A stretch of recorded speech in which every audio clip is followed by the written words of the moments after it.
I started living the hardest years of my life a few years ago when I dropped out of college. I was thousands of dollars into debt. I was working 2, sometimes 3 jobs trying to pay off my student loans. I had moved 400 miles away from my family, my home, and everything I knew to be comfortable. My brother had just joined the military and I was afraid for his life. My grandmother was deteriorating in health. I was recovering from a broken relationship.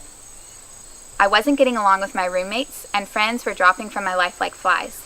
It felt like everything I touched was breaking, including my friendships.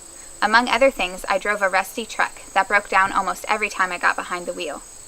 No matter how hard I tried, I couldn't be the person that I wanted to be.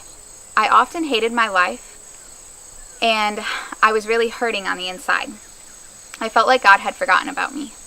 I didn't feel like I could share with anyone about what was going on inside of me, because I felt like I had gotten myself into that situation, and so I needed to fix it, and I needed to deal with it. Over time, I became angry towards my roommates and towards God. I let the anger fester until it turned into bitterness, and it ate me up inside. I didn't have any life left in me. One night, a friend shared with me about how much God has forgiven me.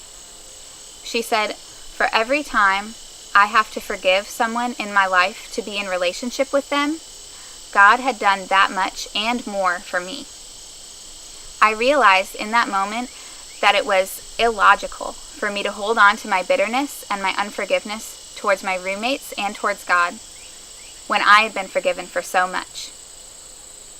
As I chose to forgive my friends, my roommates, and God, I began to heal. I realized that all along God had been with me. He hadn't forgotten about me.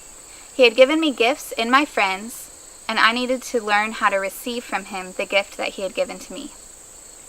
I chose to be open with God and my friends, and I've seen healing in my life ever since. If you'd like to hear more about my story, feel free to contact me at crparsons1@gmail.com.